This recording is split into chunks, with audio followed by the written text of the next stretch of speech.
Assalamualaikum warahmatullahi wabarakatuh. Jadi hari ini aku mau berbagi tips ya dan pengalaman aku saat menjalani puasa bulan Ramadan. Apakah kita boleh berpuasa? Boleh. Orang-orang yang kena asam lambung grade itu boleh berpuasa. Malahan insya Allah malah lebih bagus lagi ya lambungnya. Jadi langsung aja ya, kita mengambil waktu setelah sholat tarawih dulu ya. Nah jadi setelah sholat tarawih itu pastinya ya dan keseringan kita nanti akan berniat puasa bulan Ramadan kan. Nah jadi disitulah yang akan menentukan apakah kita nanti benar-benar sungguh-sungguh dan bisa melaksanakan puasa Ramadan ya. Jadi buat teman-temannya nanti kalau berniat, niatkan dalam-dalam ya. Jadi benar-benar aja teman-teman niatkan, yakini bahwa besok bisa berpuasa bulan Ramadan. Nah terus setelah berniat, teman-teman juga kalau bisa berdoa ya. Doanya ya berdoa semoga menjalani bulan Ramadan ini lambung kita bisa sembuh. Jadi doa aja, yang penting mendoakan lambung lah yang jelas ya. Jadi kalau bisa berdoalah, mendoakan lambung kalian agar cepat sembuh. Setelah berdoa itu waktunya kita akan tidur kan. Nah teman-teman ingat ya, harus paling tidak minum air 2 gelas ya sebelum tidur. Ya kalau bisa minum air hangat sih kalau bisa ya. Jadi kalau nggak bisa ya minum air putih dingin nggak masalah. Tapi kalau saranku lebih bagus minum air putih hangat. Nah setelah minum itu silakan teman-teman tidur, maksimalkan tidur teman-teman ya. Nah akhirnya kita nanti akan ketemu waktu sahur. Jadi waktu sahur itu kalau bisa teman-teman beri jeda 30 menit atau 1 jam ya sebelum imsak ya. Jadi jangan sampai malah sisa 5 menit teman-teman baru bangun sahur. Wah itu berat itu nanti gerasa gerusuk malah. Jadi beri waktu ya 30 menit, 1 jam atau 2 jam enggak masalah. Nah nanti pas teman-teman bangun sahur langsung aja minum segelas air putih hangat. Nah setelah minum air putih hangat berikan jeda waktu 30 menit. Nah, nanti setelah 30 menit silakan teman-teman makan sahur ya. Jadi makan seperti biasa aja. Hindari juga kalau teman-teman ada pantangan yang nggak bisa dimakan ya jangan dimakan. Intinya makanlah yang bagus ya, intinya nggak bikin kalian kambuh makan ya. Nah setelah makan kalau bisa ya utamakan setiap hari itu ya, setiap sahur makan kurma ya. Jadi aku setelah makan sahur itu aku makan kurma. Jadi kalau masalah jumlah kalau bisa makan ganjil. Jadi 3 jumlahnya 5, 7 atau 9 silakan teman-teman makan. Kalau aku waktu itu sahur aku makan kurma 5 biji ya setiap aku sahur. Nah, jadi setelah teman-teman makan kurma di situ teman-teman minumlah air hangat minimal 2 gelas. Kalau mau lebih silahkan. Nah terus kalau ada teman-teman yang lagi mengkonsumsi obat mengonsumsi vitamin silahkan. Kalau mau tuh sebelum imsak, teman-teman minum aja nggak apa-apa. Ibaratnya obat lambung, vitamin stamina silahkan teman-teman minum. Nah, setelah waktunya imsak, silahkan teman-teman lakukan sholat subuh. Nah, nanti setelah sholat subuh, jadi ada dua pilihan kalau setelah sholat subuh nih. Teman-teman mau tidur silahkan, teman-teman mau santai atau beraktivitas silahkan. Kalau waktu itu aku ngambilnya tidur ya, jadi mengistirahatkan lagi badanku. Tapi ya pasti nggak mungkin lama, paling lama itu 1 jam, paling lama itu, paling cepat 30 menit ya.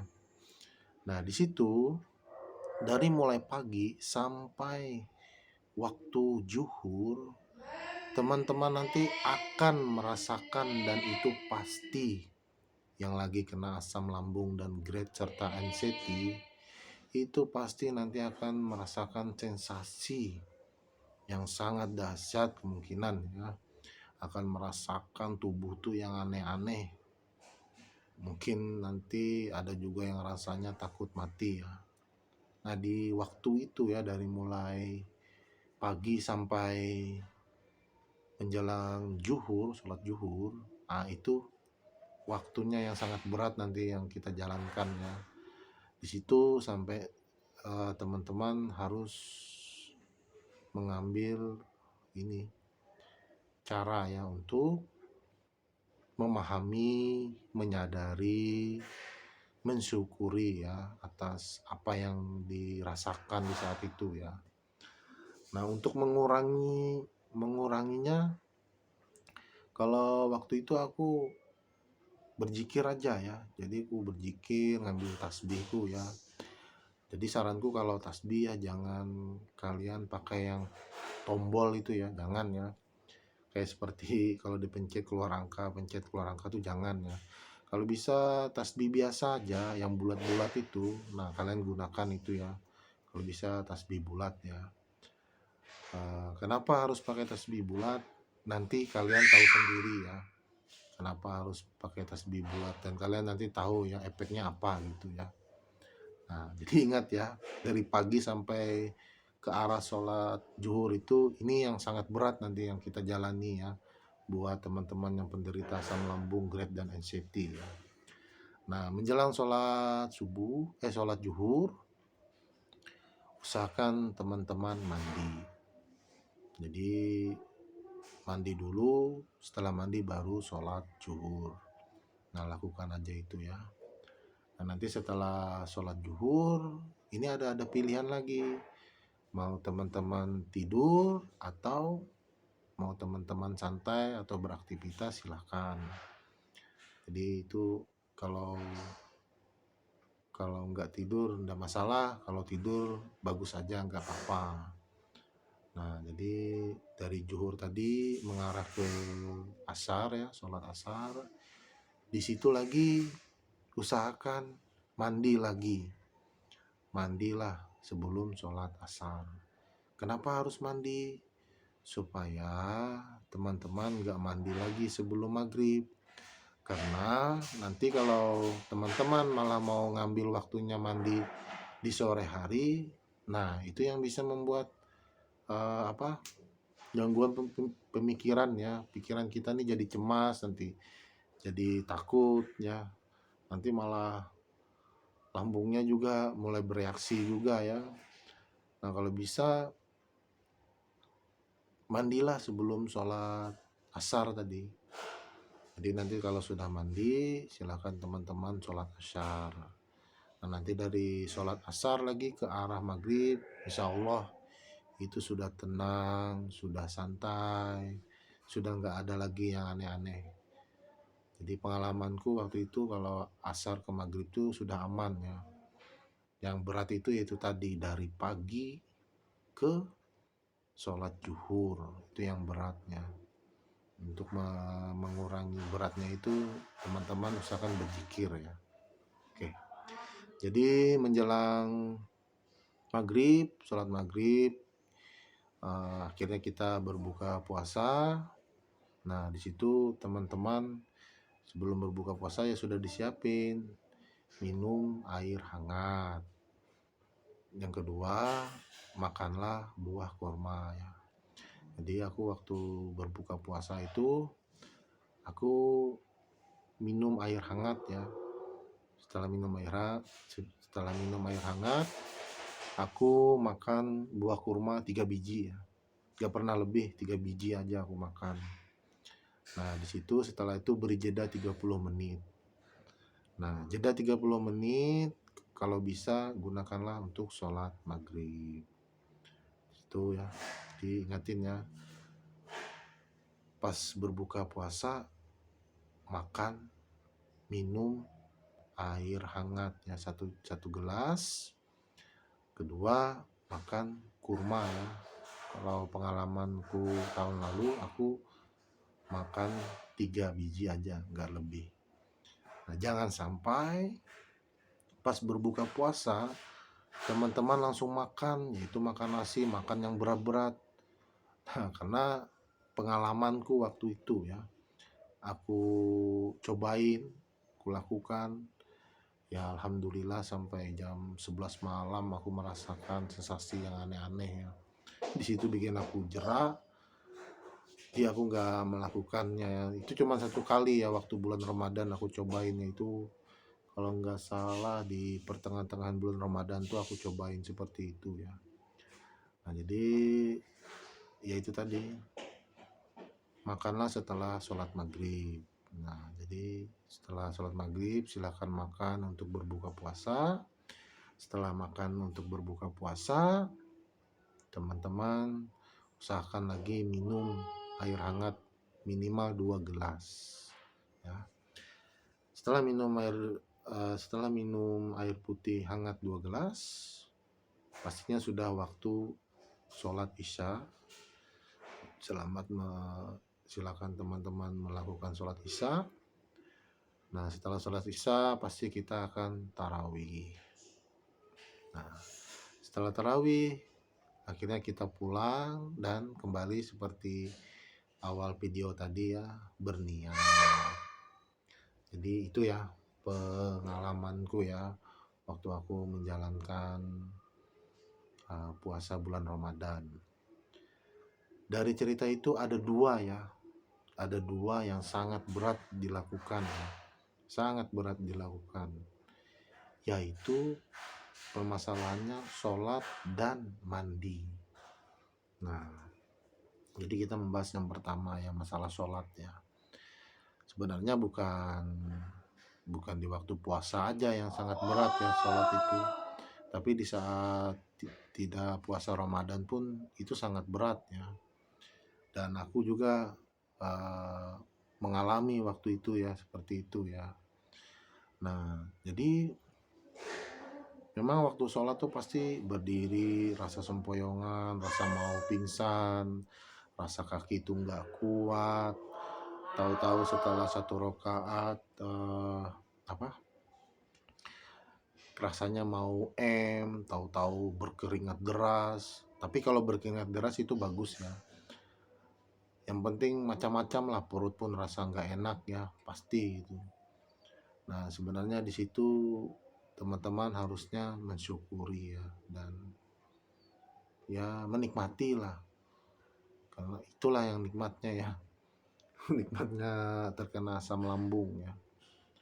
Jadi harus menyadari itu dan harus bersabar ya kalau sudah seperti itu ya. Toh kalau teman-teman gak bisa sholat berdiri, silakan berduduk. Kalau teman-teman gak bisa berduduk, silakan rebahan sholatnya. Intinya menghadap kiblat dan intinya teman-teman punya niat untuk sholat. Jadi kalau bisa lakukanlah sholat, mau cara berdiri, mau cara berduduk, mau cara rebahan, kalau bisa lakukanlah sholatnya. Kalau waktu aku dulu gak pernah sih aku sampai berduduk, sampai rebahan gak pernah. Tetap berdiri walaupun mau jatuh ya. aku tetap berdiri waktu itu ya. Ya,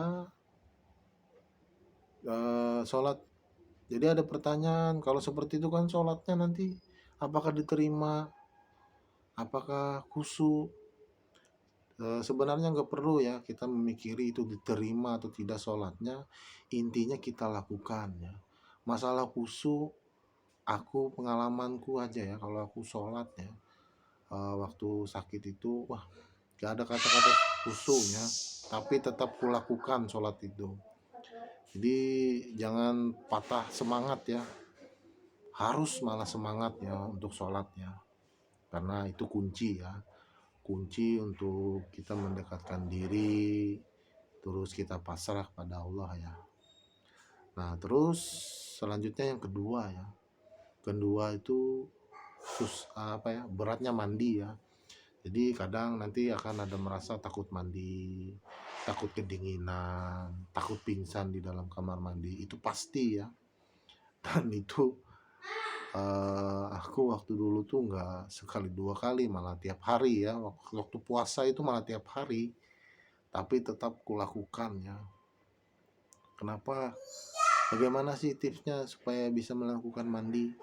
Nah, tipsnya itu yaitu dari pagi tadi, dari pagi ya, setelah kita sholat subuh sampai menjelang maghrib, lakukanlah wudhu.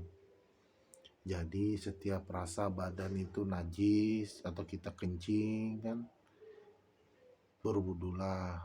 Atau intinya kita merasa kita ini wudhu kita batal, jadi berwudulah lagi. Atau kalian nanti ya ternyata akan merasakan yang takut mati, ada pikiran yang aneh-aneh, anggap aja itu membatalkan wudhu kita. Jadi berwudulah lagi, sering-seringlah berwudu ya di saat bulan puasa. Jadi sering-sering aja lah berwudu, usahakan badan kalian itu suci ya, suci aja, insya Allah ya. Nanti karena kita terbiasa kena air, jadi kalau sudah waktunya sholat zuhur atau asar tadi, maghrib atau apa, insya Allah kalian nanti akan melakukan mandi ya, nggak berat lagi kalian melakukan mandi ya. Jadi kuncinya itu aja, yang penting kalian berwudu aja. Di saat batal wudu, di saat berpikiran aneh-aneh, takut mati, wudu. Jadi tipsnya itu aja, wudu ya. Yang penting teman-teman berwudu ya. Oke, jadi itu aja ya ceritaku, pengalamanku, tipsku ya untuk teman-teman yang mau melakukan puasa bulan Ramadan ya. Sekalian ya aku meminta maaf ya kalau ada kesalahan, kekilapan dari ucapanku. Kita memang gak pernah ketemu, kita cuma kenal lewat media. Jadi kalau ada salah, ada kataku, tolong dimaafkan. Aku mohon maaf lahir batin ya. Jadi selamat menjalankan puasa Ramadan ya. Nah ini tanggal berapa ya, ini baru tanggal 14 ya. Jadi berarti sekitar berapa hari lagi itu? 15, 16, 17, 18, 19. Ya sekitar 1 mingguan lebih lagi ya, kita akan berpuasa ya. Oke, itu aja ya buat teman-teman.